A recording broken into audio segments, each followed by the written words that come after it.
Hello everyone. इस video का topic है म्यूचुअल इंडक्शन। तो इससे पहले हमने सेल्फ इंडक्शन के बारे में पढ़ा था। सेल्फ इंडक्शन क्या था कि अगर कोई कॉइल में करंट चेंज होने के कारण वो खुद पे ही इंड्यूस्ड ईएमएफ बना दे या इंड्यूस करंट फ्लो करा दे तो उसको बोलते हैं हम लोग सेल्फ इंडक्शन। वो खुद पे ही बना दे रहा अपना ईएमएफ। अब है म्यूचुअल इंडक्शन। म्यूचुअल इंडक्शन में क्या होगा, कोई दूसरी कॉइल किसी दूसरी कॉइल के कारण उस कॉइल पे अगर मैग्नेटिक फील्ड में चेंज हो और उसमें इंड्यूस्ड ईएमएफ बन जाए तो इस फिनोमेना को क्या कहेंगे, म्यूचुअल इंडक्शन। म्यूचुअल का मतलब किसी दूसरे के कारण उस पे जो है इंड्यूस्ड ईएमएफ बनेगा। तो ये होता है the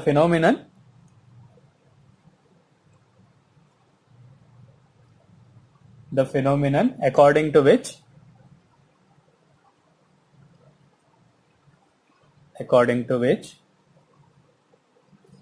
an opposing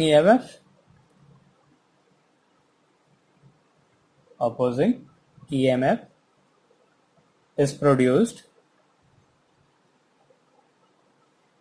in a coil as a result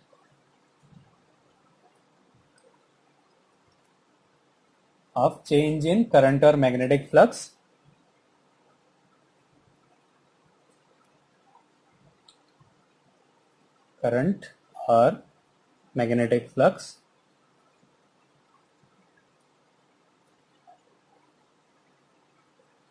linked with the neighboring coil.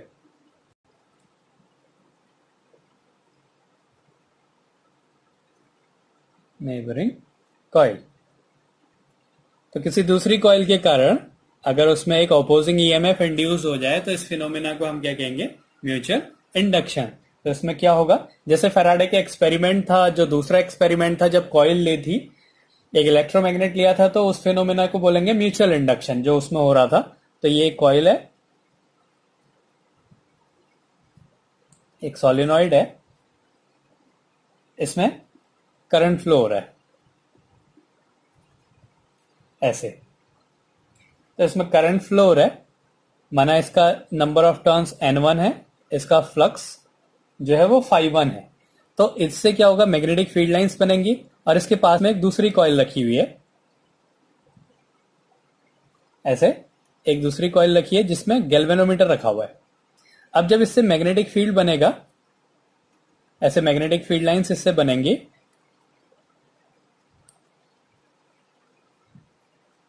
इस तरीके से इसमें मैग्नेटिक फील्ड लाइंस लिंक होंगी। माना इसका जो फ्लक्स है N2, इसका नंबर ऑफ टर्न्स N2 है और इसका फ्लक्स φ2 है। तो अगर इसको हमने ऑन ऑफ किया तो क्या होगा, इसमें एक इंड्यूस्ड ईएमएफ बन जाएगा। तो इसी फिनोमेना को क्या कहेंगे, म्यूचुअल इंडक्शन। इसमें क्या हो रहा है, इसमें करंट चेंज करेंगे, इसमें करंट चेंज करने के कारण क्या होगा, इसमें जो है खुद से ईएमएफ बन जाएगा। तो इसके कारण इस पे ईएमएफ बन जा रहा है, तो इस फिनोमेना को बोलेंगे म्यूचुअल इंडक्शन। अब इसमें क्या होगा कि करंट किस में बन रहा है, इस पे बन रहा है इंड्यूस करंट। तो इसके जो नंबर ऑफ टर्न्स हैं उसके डायरेक्टली प्रोपोर्शनल होगा इंड्यूस करंट। तो N2 और φ2 ये डायरेक्टली प्रोपोर्शनल होता है इंड्यूस करंट के। अब इस प्रोपोर्शनलिटी के साइन को हटाने के लिए एक कोफिशिएंट यूज करते हैं, N2 φ2 इक्वल्स टू Mi, जहां पे ये जो M होता है ये होता है coefficient of mutual induction.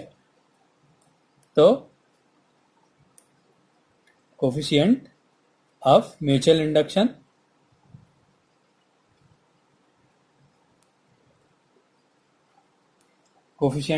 Induction M equals to क्या होगा, N2 φ2 अपॉन I। ये हो गया। अब इसके बाद इससे फैराडे के लॉ से इक्वल्स टू क्या होता है, minus N d∅ by dt होता है। तो ये क्या हो गया, equals to minus d/dt N∅, और यहां से N∅ की वैल्यू क्या है, Mi। N∅ equals to Mi, तो इस N∅ की जगह हम क्या लिख सकते हैं, Mi लिख सकते हैं। तो ये हो जाएगा माइनस d/dt Mi, M बाहर आ गया, di/dt। तो यहां से अगर हमें E की वैल्यू निकालनी है या M की वैल्यू निकालनी है, M इक्वल्स टू क्या हो जाएगा, ई upon D I upon D T. ये हो गया कोफिशिएंट ऑफ म्यूचुअल इंडक्शन, और इसकी भी यूनिट क्या होती है, हेनरी होती है। अब यहां से भी 1 हेनरी को हम डिफाइन कर सकते हैं। अगर ईएमएफ जो है उसका 1 वोल्ट है और जो करंट में चेंज हो रहा है वो 1 एम्पियर पर सेकेंड हो, तो उसका जो म्यूचुअल इंडक्शन होगा वो कितना हो जाएगा, 1 हेनरी हो जाएगा। ये है इसका पहला टॉपिक। म्यूचुअल इंडक्शन में क्या होता है कि किसी दूसरी कॉइल में करंट के चेंज होने के कारण अगर उसमें एक इंड्यूस्ड ईएमएफ बन जाए या इंड्यूस करंट बन जाए तो उसको बोलेंगे हम लोग म्यूचुअल इंडक्शन। अब अगर हमारा अगला टॉपिक है mutual inductance due to two long coaxial solenoid. Mutual induction, mutual inductance of two long coaxial solenoid. अब दो लॉन्ग कोएक्सियल सोलेनॉइड्स हैं, उसके लिए म्यूचुअल इंडक्शन हमने निकालना है। तो माना एक ये सोलेनॉइड है,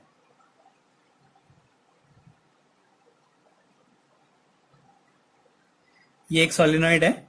इस सोलेनॉइड में करंट फ्लो हो रहा है I1 और इसमें जो नंबर ऑफ टर्न्स हैं वो N1 है और इसका जो फ्लक्स है वो φ1 है।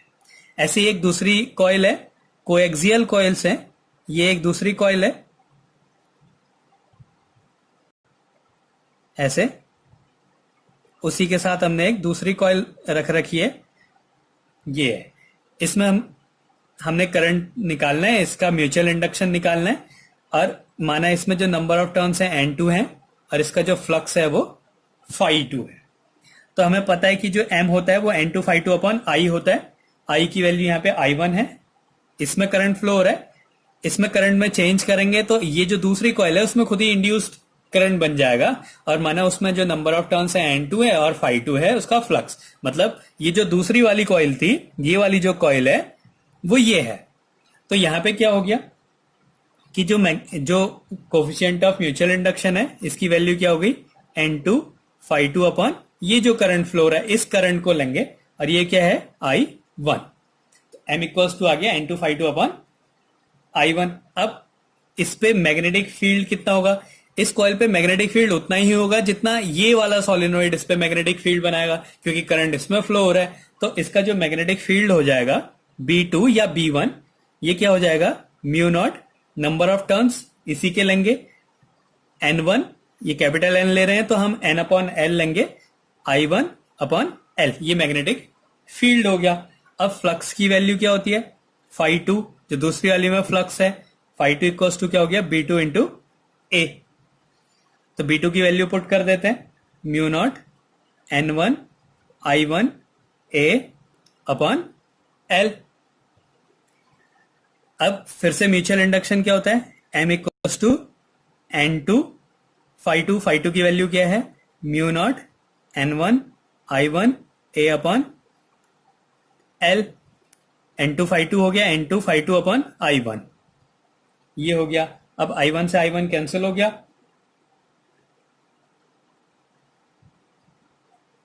तो ये क्या आ गया, mu not N1 N2 A upon L, ये आ गया कोफिशिएंट ऑफ म्यूचुअल इंडक्शन। अगर नंबर ऑफ टर्न सेम है तो क्या हो जाएगा, mu naught N square A upon L, ये आ गया इसका कोफिशिएंट ऑफ म्यूचुअल इंडक्शन। इसमें क्या किया था, एक सोलेनोइड है, माना इसमें करंट फ्लो हो रहा है I1, इसके नंबर ऑफ टर्न्स है N1 और इसका फ्लक्स है φ1। अब एक दूसरी कॉइल है जिसपे हमने म्यूचुअल इंडक्शन निकालना है, मतलब इसमें अगर करंट फ्लो होगा तो इसमें जो है इंड्यूस्ड ईएमएफ बन जाएगा और माना इसमें नंबर ऑफ टर्न्स N2 है और इसका फ्लक्स φ2 है। तो हमें पता है M इक्वल्स टू होता है N2 φ2 I1। अब मैग्नेटिक फील्ड जो होता है, किसी भी सोलेनोइड का जो मैग्नेटिक फील्ड होता है उसकी वैल्यू होती है B equals to mu naught N I, और N की वैल्यू होती है नंबर ऑफ टर्न्स पर यूनिट लेंथ। तो जो मैग्नेटिक फील्ड बन जाएगा वो जाएगा mu naught N upon L into I। तो ये जो है मैग्नेटिक फील्ड होता है किसी भी सोलेनॉइड के लिए। तो अब ये होगा कि जिसमें करंट फ्लो हो रहा है, करंट किसमें फ्लो हो रहा है N1 पे, तो N1 लेंगे, लेंथ दोनों की हमने इक्वल ले ली और उस पर करंट फ्लो हो रहा है I1। तो जो दूसरी वाली कॉइल पे मैग्नेटिक फील्ड होगा वो पहली वाली सोलेनॉइड के कारण होगा। तो जो B2 है उसकी वैल्यू हो गई mu naught N1 I1 upon L। फिर फ्लक्स की वैल्यू होती है B2A upon L, B2A B dot A या बी ए हो गया। फिर B की वैल्यू पुट कर दी mu not N1 I1 A upon L। अब क्या करा हमने, मैग्नेटिक जो म्यूचुअल इंडक्टेंस है, तो म्यूचुअल इंडक्शन क्या है कि N2 phi2 upon I1। N2 phi2 की वैल्यू क्या है mu naught N1 I1 A upon L, और ये अपॉन में I1 ये कैंसिल हो गया तो M इक्वल्स टू हो गया mu not N1 N2 A upon L। तो ये है mutual inductance of two long coaxial solenoid. तो ये हो गया म्यूचुअल इंडक्शन और mutual induction of two long coaxial solenoid.